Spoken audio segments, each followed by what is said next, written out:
Dan RadioStyle, hope everybody out there's having themselves a great day. So part of the teacher series that I've been doing very infrequently, I might add. I think this is the third one.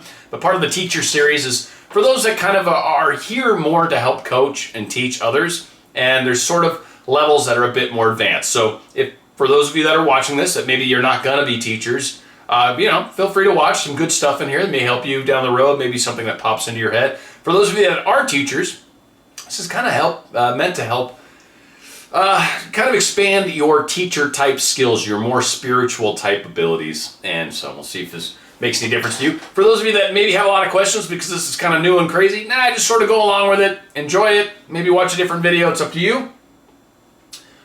But one of the key things as a lot of us start to get into our perceptive abilities or our spiritual abilities or our psychic abilities or whatever crazy name you want to give it, is knowing whether it's accurate or not accurate. The information you're receiving, the information that you're about to impart. How do you know? What are some of the telltale signs? Now I will say, you don't ever get just like and just light shines on you and then all of a sudden you're like, yeah, no, that's the answer. I just realized because this thought popped into my head and then suddenly everything went dim and then this bright light just shone down on me from the heavens above. Yeah, it doesn't quite work like that typically. Maybe it does for you. And for most of us, for a lot of the people that I've spent time with and worked with and been close to, no, not so much. It's usually more a little more subtle than that, and it's something that a lot of us kind of have to learn to pay attention to. So a lot of us will get into situations where maybe we're playing with tarot, depending on how you say it. Maybe we're trying to do some sort of reading. Maybe we're trying to get into healing, Reiki or any number of other energy healings that are out there. Any number of those kinds of places where a lot of us will start to get into this perception, where we'll try to get into this understanding what's going on with something even though you don't necessarily have facts to go on. You're kind of using your intuition. You're just playing to see how it feels. One of the key things to really, really, really pay attention to is, does the information matter to you? One of the key things that I use to gauge whether or not the information that I'm about to provide or just provided is probably accurate versus probably not accurate, and I use probably very intently or for a reason. Because even when I'm pretty sure, it's still a probability, right? Again, I'm never real comfortable with just, yes, I'm 100% right. I think it's dangerous. I think it's better to kind of be a little more humble about this. I feel like the second that you feel like you're always right or you're gonna be right or you are, I feel like that's when the ego kicks in a little bit. Ego's definitely not helping you, and the ego is almost most definitely wrong. Like, it's seldom right, if ever. I'm giving wiggle room only in that I don't think it's right ever, or the ego is not where information comes from. The ego is the very, very physical part of ourselves that kind of compares ourselves to everything else, that kind of looks at what's going on around me, that decides whether or not that coyote over there looks like I should be concerned about it. Like, ego is the thing that's very self-aware relative to what's going on around it. But ego is not the spiritual component. Ego is not the part of us that kind of sits in the higher self seat, if you will. Ego is the lower self aspect of ourselves. So if there's any sort of, I think I'm right, I'm pretty sure I'm right, I bet I'm right, I'm usually right, like any of those kinds of, like if it's right, if that word is popping into your head, like am I right? Maybe different, but if there's this concept where I'm usually right, I should be right, almost always right, I trust my feelings, trust me, this feeling's solid. Like, if you're coming at it from that angle, you're probably incorrect. Probably. Especially if ego's involved. Especially if it's going to make you look good. If what you're saying ends up being true, those are definitely signs to keep tabs on or be mindful of. Because if you're doing it to show someone else, probably going to get egg all over your face. You're probably going to be wrong. Probably. Seldom does it work where you're able to prove to other people and change their beliefs. It's called the law of confusion, and you're not allowed to break that. You're just not. I mean, people can say that it doesn't exist. People can say whatever they want. Frankly, fact of the matter is, law of confusion seems to be out there because this kind of situation happens frequently. So you're not going to prove to someone else based off of your abilities, and that's not how intuition works. If you're using it from that standpoint, again, it's very egocentric. if you're trying to demonstrate, if you're trying to show others, if you're trying to prove to others, you're going to fail. So one of the first things to keep tabs on is how much does that answer matter to you? If it matters at all, you probably shouldn't be doing the reading. It's why it's very hard to read for ourselves. Very hard to read for ourselves because it matters. It matters a lot. And we are so wrapped up in all the little nuances going on in our own life that it's oftentimes really, really difficult to separate those things. So, reading for yourself, very tricky to do. There are some techniques you can use, but ultimately it's still very tricky. It matters. You've got a dog, you've got a pony in the race, if you will, or a dog in the race, or whatever the phrase properly is. You've got something in the race, and it matters to you now. Makes it very tricky. So I can hear some people asking the question already, well, what if it does matter to you, how do you read for yourself?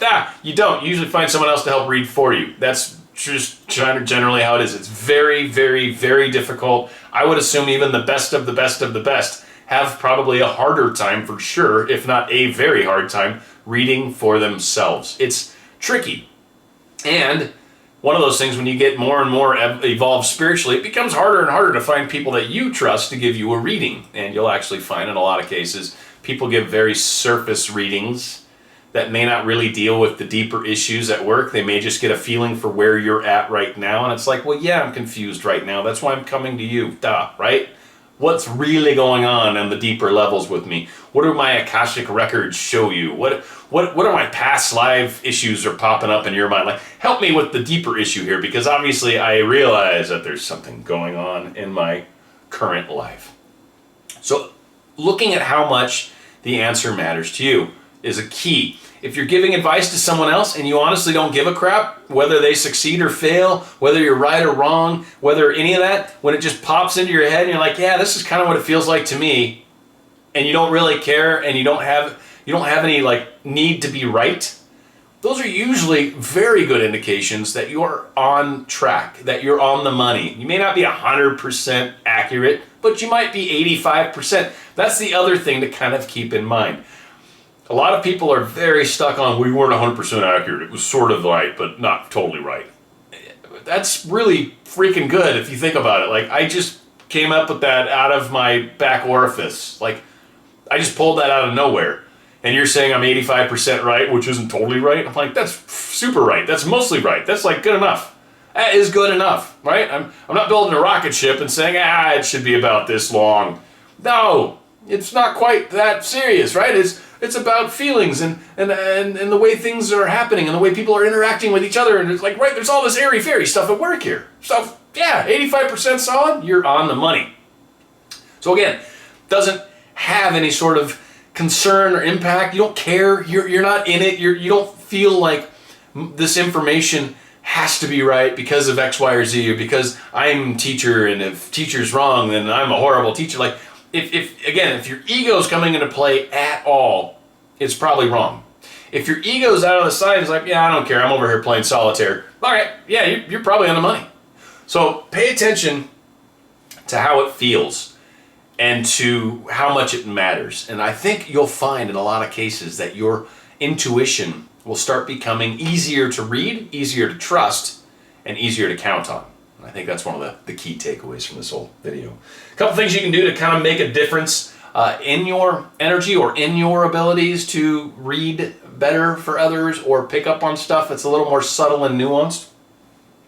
Clean living. A lot of people recommend the vegetarian diets. I was vegetarian for a period of time in my life.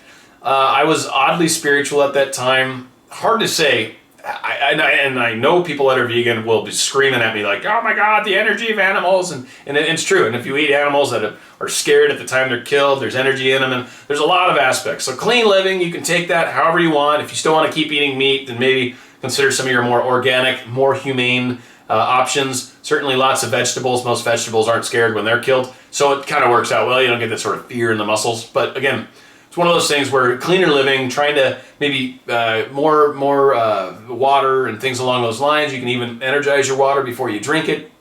Trying to get away from your alcohols, your other bad things, which, by the way, I drink wine. I love wine. I got a glass of wine over here right now. Love wine. Delicious. So, again, there's certain things I do that I'm not trying to live a perfectly clean life. I'm actually trying to enjoy myself in this life. I know I'm here to help others, and I'm very into studying spiritually and evolving that way. But there's certain places where I'm like, all right, higher self, I'm going to indulge a little here and enjoy life some.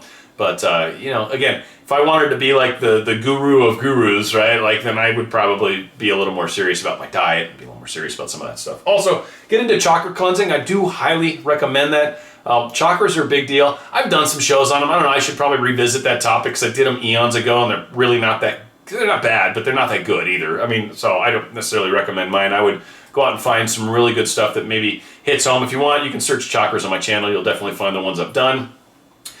You can kind of work through them. I do generally recommend starting at the base, but for some of the more spiritually evolved people, you'll actually find that it's sometimes easier to start at the crown and kind of work your way down. And it doesn't really matter. Ultimately, you need to have all 7 of them. If you're using the 7 chakra system, I think there's a 12 chakra system and probably some others, but I'm very fond of the 7.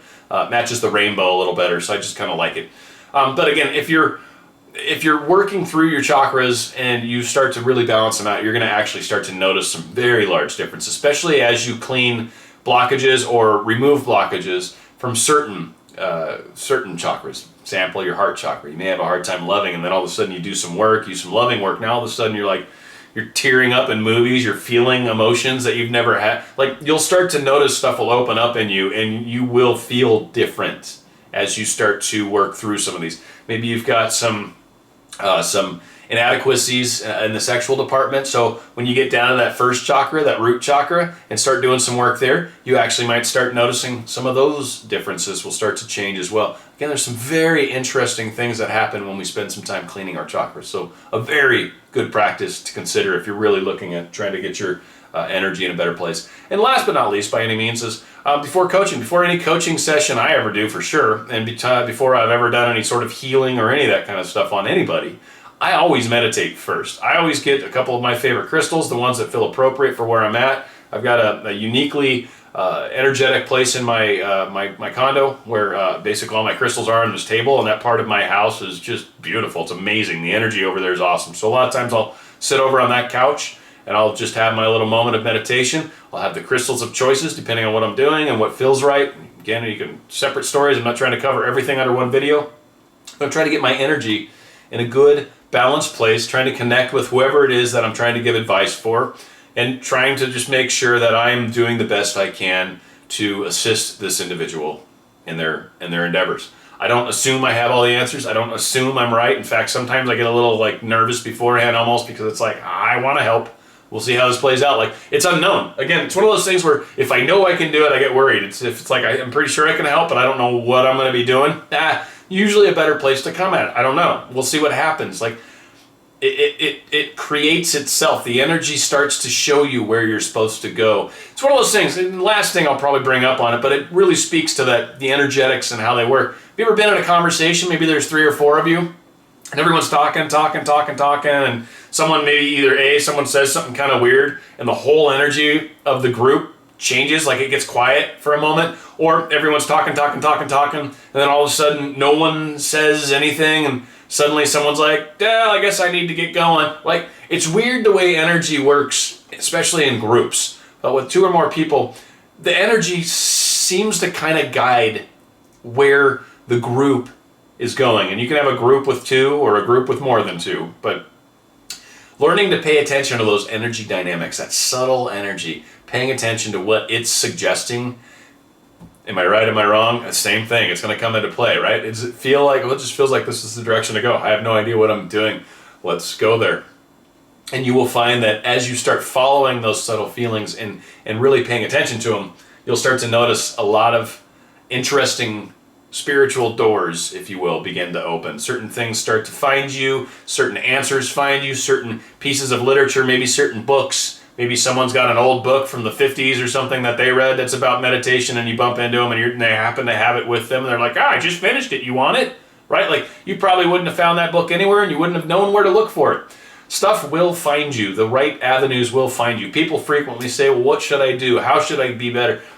learn to use your intuition. If you want to get better at coaching and being more spiritual, then make that claim that or acclaim that to the universe and say, yes, I would like to be better. I would like to be more of a teacher. I would like to be able to help others in a more meaningful way.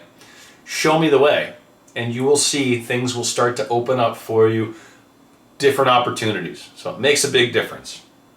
So learning to pay attention to that perception, that still small voice, that soft voice inside of us, learning to pay attention to it, learning when your ego is getting involved, and learning when it's just throw up your hands and say, yeah, I don't think I'm necessarily the one that should be giving you a reading right now. I'm too close to this, right? You're asking me to give you a reading about a mutual friend that we both have. I'm almost too close to it. Conflict of interest almost, kind of similar to that. So sometimes you got to use your discernment. Sometimes you're not the best person for the job. And that's something that our egos need to learn to step aside and be like, yeah, no. I think there's someone probably better for you. Let me give a couple recommendations, or here's kind of what it feels like, but I'm too close to the situation. I don't necessarily think I should be given the reading. So consider these things. Keep these things in mind. Teachers, number 3 show of the teacher stuff. It is what it is. We'll see. I'll hopefully do more of them. But they're fun to do. So anyway, I'll try to get this one out. Today is Sunday. Try to get it out today, and then I've got another one coming out for tomorrow where I talk about the mental diet. I've actually already recorded that, but I think that one's for tomorrow. This one's going to be for today. So I appreciate you guys. Love you guys. And more great videos are going to be coming your way. Stay on Radio Style.